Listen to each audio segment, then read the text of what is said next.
والصلاة والسلام على رسوله الأمين وعلى آله وصحبه أجمعين ومن تبعه بإحسان إلى يوم الدين أما بعد فأعوذ بالله من الشيطان الرجيم أولم يرى الذين كفروا أن السماوات والأرض كانتا رتقا ففتقناهما وجعلنا من الماء كل شيء حي أفلا يؤمنون۔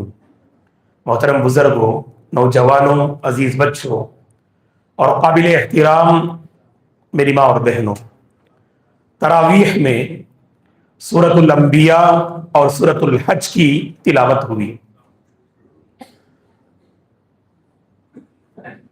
قرآن مجید پڑھنے اور پڑھانے سے جہاں ایمان بڑھتا ہے، دل سنورتے ہیں، آخرت کی یاد بڑھتی ہے، اپنی زندگی میں بدلاؤ لانے کا ایک سنہرا موقع ملتا ہے، جنت کو پانے کی تڑپ اور جہنم سے بچنے کی فکر دل میں پیدا ہوتی ہے، تو وہیں پر دوستو قرآن مجید میں اللہ تعالیٰ نے بہت سارے علوم اور کائنات کے حقائق اللہ نے بیان کی ہیں۔ آسمان و زمین، سمندر اور کائنات جو وسیع و عریض ہے، اس کائنات کے حقائق کو اللہ نے قرآن مجید میں بیان کیا ہے۔ قرآن مجید کو پڑھنے سے کائنات دنیا کے سلسلے میں بہت سارے انفارمیشنز ہمیں ملتے ہیں۔ ابن الجوزی رحمہ اللہ فرماتے ہیں، میں نے قرآن مجید میں غور کیا تو مجھے 300 سے زائد علوم اور فنون نظر آئے، اور جو آج آیتیں پڑھی گئی تراویح میں سورہ انبیاء کی، تو ان میں اللہ تبارک و تعالیٰ نے ایک آیت میں کائنات کی ابتدا کو اللہ بیان کرتے ہیں۔ جب کائنات کی شروعات ہوئی، آسمان و زمین کو جب اللہ نے پیدا کیا، یہ آسمان و زمین دونوں آپس میں ایسے ملے جلے تھے، دونوں الگ نہ تھے، دونوں آپس میں ملے جلے تھے۔ اور اس کے بعد ایک زبردست دھماکہ ہوا، اس دھماکے کے بعد آسمان و زمین کے درمیان جدائی آئی، آسمان اپنے مقام پر اور زمین اپنے مقام پہ آئی۔ اور اسی کو سائنس کہتی ہے۔ سائنس پڑھنے اور پڑھانے والے آپ حضرات جانتے ہیں کہ سائنس میں آپ نے پڑھا ہوگا کہ جب آسمان و زمین کی ابتدا ہوئی تو اس وقت ایک دھماکہ ہوا، اور دھماکے سے آسمان و زمین کے درمیان جدائی ہوئی، اور اسے کہتے ہیں big bang theory. Big bang theory کے نام سے سائنسدان یہ نظریہ پیش کرتے ہیں، اور قرآن مجید میں 17ویں پارے میں سورہ انبیاء میں اللہ تعالیٰ نے اس حقیقت کو بیان کیا ہے کہ آسمان و زمین کے درمیان جو جدائی ہوئی وہ ایک دھماکے سے ہوئی۔ وَجَعَلْنَا مِنَ الْمَاءِ كُلَّ شَيْءٍ حَيٍّ، اللہ تعالیٰ نے پانی سے ہر زندہ جاندار چیز کو اللہ تعالیٰ نے قائم کیا ہے۔ پانی کے بغیر کوئی زندہ مخلوق رہ نہیں سکتی ہے، ہر زندہ مخلوق کا دار و مدار پانی پہ ہے۔ دوستو، سائنس پڑھنا اور پڑھانا غلط نہیں ہے۔ سائنس کے حوالے سے دو باتیں ذہن میں رکھیے گا۔ پہلی بات یہ ہے کہ سائنس پڑھنے سے اور اس کے حقائق کو معلوم کرنے سے حقیقت میں انسان رب تک پہنچتا ہے۔ کتنے ایسے سائنسدان ہیں جنہوں نے تحقیق کی دنیا میں قدم رکھا اور دل کی دنیا بدل گئی۔ تحقیق کی دنیا میں قدم رکھا، سیارے معلوم کرنے کی کوشش کی، آسمان و زمین کے حقائق کو معلوم کرنے کی کوشش کی، تو وہاں پر حقیقت کھلی کہ نہ کھلی، دل کھل گئے ایمان کے لیے۔ وَفِي كُلِّ شَيْءٍ لَهُ آيَةٌ تَدُلُّ عَلَىٰ أَنَّهُ وَاحِدٌ، کائنات کے ذرے ذرے میں اللہ تعالیٰ نے ایک ایسی نشانی رکھی ہے جو نشانی اس بات کا پتہ دیتی ہے اس کائنات کو پیدا کرنے والی صرف اللہ کی ایک ذات ہے۔ بہت سارے سائنسدان سائنس کے میدان میں قدم رکھ کر اللہ اکبر ہدایت سے مالا مال ہوتے ہیں۔ دوستو، تو یہاں پر ایک بات ہم آپ کو بتائیں گے، کائنات میں غور کیجئے۔ کائنات میں غور کرنے سے اللہ تعالیٰ کی قدرت، اس کے جلوے، اس کے کرشمے ظاہر ہوتے ہیں۔ اہل علم نے کہا انبیاء کی تاریخ آپ پڑھیے، نیک لوگوں کی تاریخ آپ پڑھیے، وہ کائنات میں غور کرتے تھے، جس سے اللہ پر جو ایمان ہے وہ ایمان اور بڑھتا تھا اور مضبوط ہوتا تھا۔ اسی لیے سورہ آل عمران میں اللہ نے کیا کہا کہ اللہ کے جو نیک بندے ہیں وَيَتَفَكَّرُونَ فِي خَلْقِ السَّمَاوَاتِ وَالْأَرْضِ، آسمانوں میں اور زمین کی پیدائش میں وہ غور کرتے ہیں۔ کبھی سمندر کو بہت گہرائی سے دیکھا کرو، کبھی آسمان کو دیکھا کرو، غور کیا کرو، حقیقت میں اللہ پر جو ایمان ہے وہ اور بڑھنے لگے گا، اور زبان سے یہ دعا نکلے گی، ربنا ما خلقت هذا باطلا، اے پروردگار تو نے اس کائنات میں کسی چیز کو بیکار پیدا نہیں کیا، سبحانک، اے پروردگار تیری ذات پاک ہے، تیری ذات ہر عیب سے پاک ہے، فقنا عذاب النار، لہذا اے پروردگار تو ہمیں جہنم کے عذاب سے بچا لے، آگ کے عذاب سے بچا لے۔ سورہ آل عمران میں اللہ تعالیٰ نے نیک بندوں کے بارے میں یہ صفت بیان کی ہے، لہذا دوستو کائنات میں غور کریں، کائنات میں غور کریں۔ ابراہیم علیہ السلام نے ستاروں میں غور کیا، چاند میں غور کیا اور سورج میں غور کیا، تب چل کر آپ کی زبان سے یہ الفاظ نکلے، انی وجہت وجہی للذی فطر السماوات والارض حنیفا وما انا من المشرکین۔ کائنات میں غور کرنے سے ابراہیم علیہ السلام کو توحید ملی اور شرک سے بیزارگی کا آپ نے اظہار کیا، تو گویا کہ سائنس انسان کو توحید تک پہنچاتی ہے۔